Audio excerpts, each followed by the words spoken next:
Welcome to the deep dive. Forget that idea of one single perfect golf swing for everyone.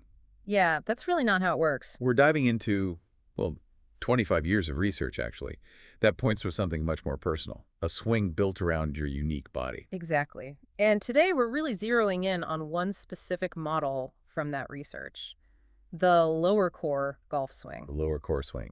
And just to define that quickly, the lower core, it's basically the area from your navel down to your pelvic floor. Your body's powerhouse, essentially. You could definitely think of it that way. It's the foundation for generating power in this particular model. Okay, let's start to unpack this then.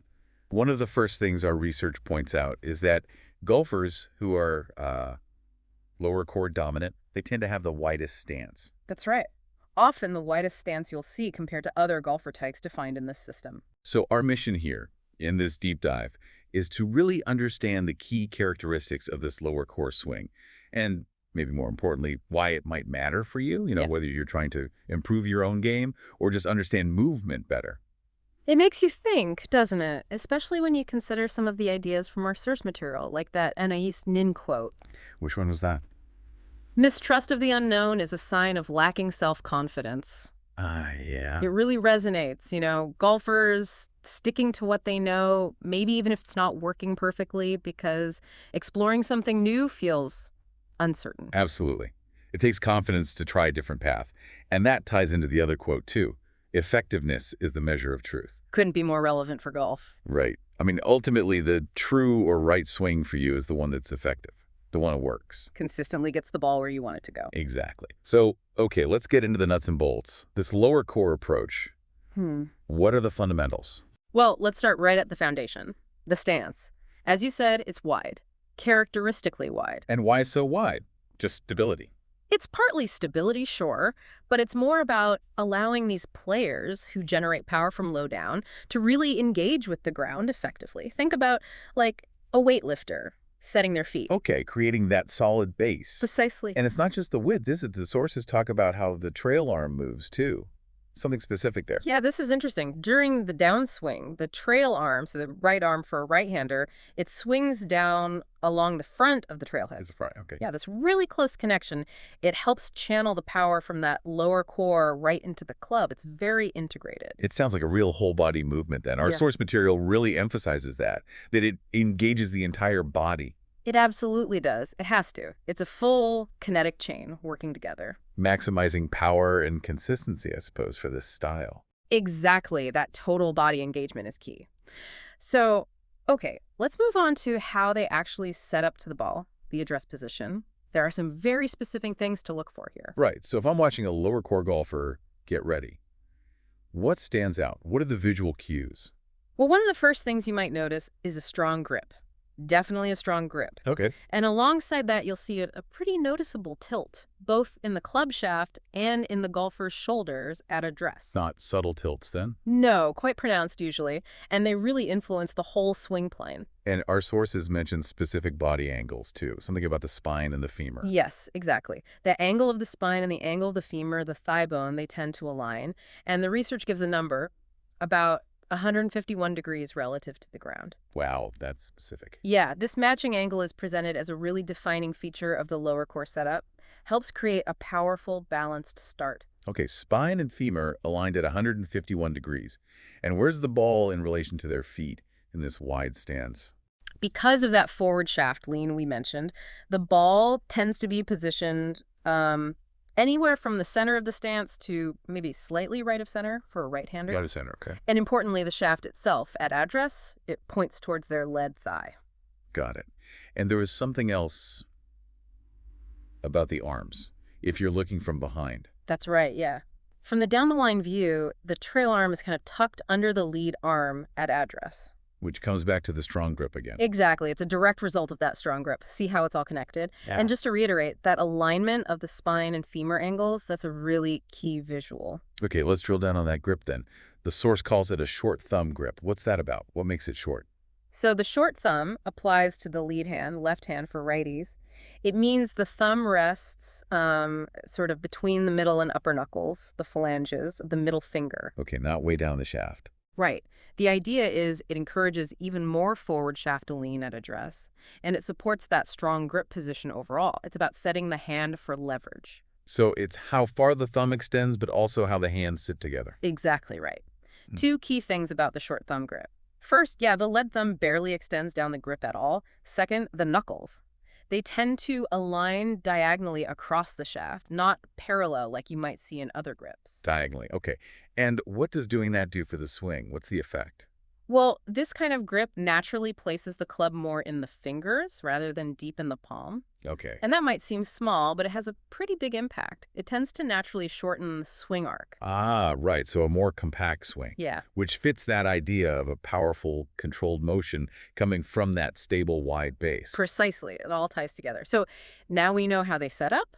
Hmm. How does the swing actually start, the backswing initiation? According to the research, it starts with the upper body. Shoulders, arms, hands. They all move away together, like one piece. A unit takeaway. Okay. And the lower body, that wide stance.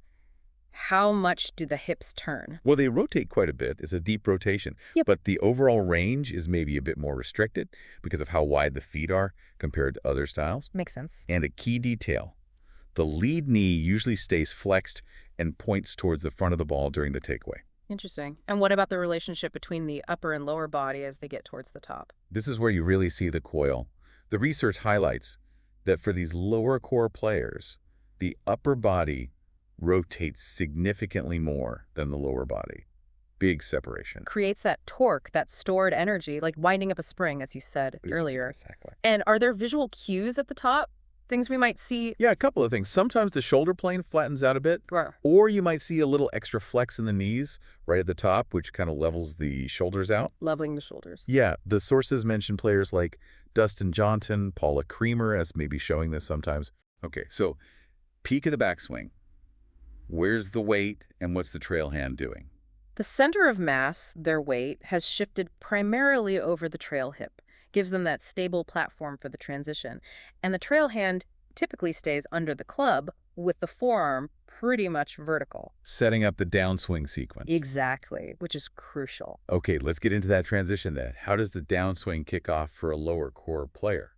It's basically the reverse sequence of the backswing. It starts with rotation hips and shoulders, unwinding back towards the target first. Lower body leads the way down. Yes, followed then by the arms and hands. It's a very deliberate, sequential unwinding of all that energy they built up. And there's that classic image associated with this part of the swing, right? The elbow. Yeah, absolutely. The source mentions the trail elbow tucking in really close to the lead hip in the early downswing. The Ben Hogan move. That's the one it's famously associated with. Creates that powerful inside path. And following that, the club shaft tends to shallow out. Coming from the inside, okay? And at impact, that critical moment, where's the shaft pointing?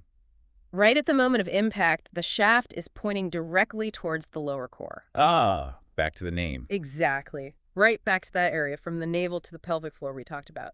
It's a good direct line to the power source. That really reinforces it, doesn't it? Okay. And hips at impact, how open are they? Typically very open. The research suggests somewhere between, say, 75 and 90% open relative to the target line. Wow, that's a lot of rotation. It is. And the energy transfer is often described as coming from under. The club head stays on that shallower plane and moves down the target line for longer through impact, like it's sweeping. Sweeping through. Okay, now you can't have a powerful swing without good balance. How do these players manage that? That's fundamental. Lower core players maintain their balance, their equilibrium, primarily over the center of their arches, all the way through the swing. Center of the arches, not toes, not heels. Right. That grounded feeling is key. And their power generation.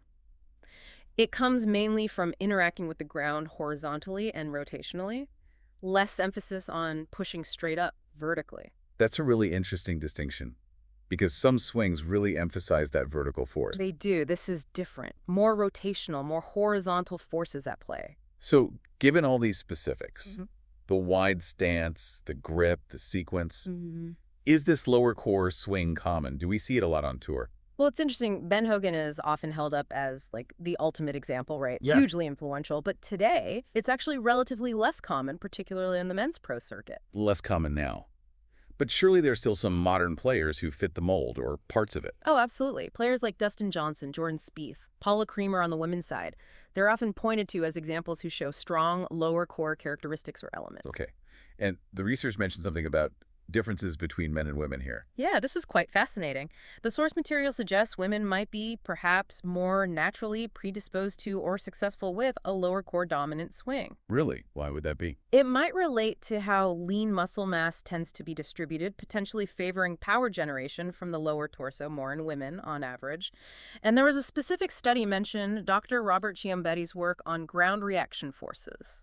Ground reaction forces. What did that find? Well, looking at top pros, it found only about 6% of the top 90 men studied showed strong lower core force patterns. But for the top 10 women studied, it was around 10%.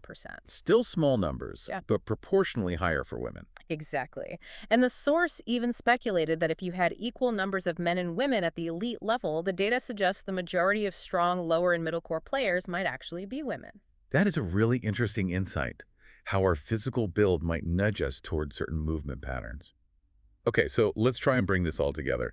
If we had to summarize the lower core swing, what are the absolute must-knows? I think the biggest theme, the overarching principle, is balance.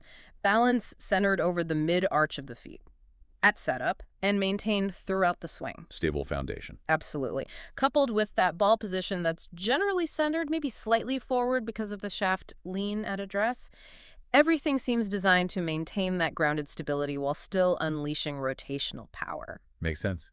And the source material we used even provides a drill, right? Something you can do without even hitting a ball. Yeah, a simple one to just get a feel for the movement. Do you want me to walk through it? Please do. Okay, so first, you just take a comfortably wide stance. Make sure you feel your weight balanced over the center of your arches. Okay, wide stance, weight-centered. Then, rotate your trail hand, right hand, for righties upward to about a 45-degree angle. Just the hand. Trail hand up 45 degrees. Got it. Now, simulate your backswing. Go to the top, but really focus on keeping your weight balanced over that trail arch. And try to maintain that feeling of a strong grip, even without a club. Okay, feel the weight over the trail arch. Strong grip feel. Right. Then, start the downswing with your hips rotating. Consciously rotate the hips first, and just let the rest follow through to your finish. Hips lead the downswing. Exactly. And just notice how your hips naturally want to lead and how you can maintain that balance over your arches through the whole motion. It gives you a sense of that sequence and stability. That sounds like a great way to feel it. So, summarizing this whole deep dive then. Yeah. The lower core swing, we've got that wide stance for a solid base. Yep. That unique short thumb grip affecting the hands and the swing arc. Crucial detail. The upper body initiating the backswing, creating that separation, that coil. Generating the potential energy. Then that specific downswing sequence, hips first, trail elbow tucking in, shallowing the club. Efficient power transfer. And all underpinned by that constant emphasis on balance over the arches and using horizontal and rotational forces from the ground. You've got it. That's the essence of the lower core model as presented. And it's so crucial to remember, as you said earlier, this is just one potential approach. It's tailored, likely most effective for people with certain body types, certain ways they naturally move. Absolutely. It really drives home that there's no single right way to swing a golf club. It's about finding what's effective for the individual. Which brings us perfectly to our final thought for you, the listener. Really consider this.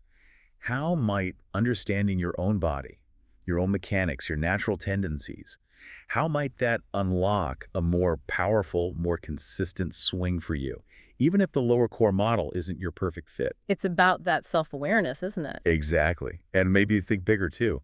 What other parts of your life could benefit from that kind of personalized approach? An approach based on understanding and leveraging your own inherent strengths, how your unique system operates best. Definitely something worth thinking about.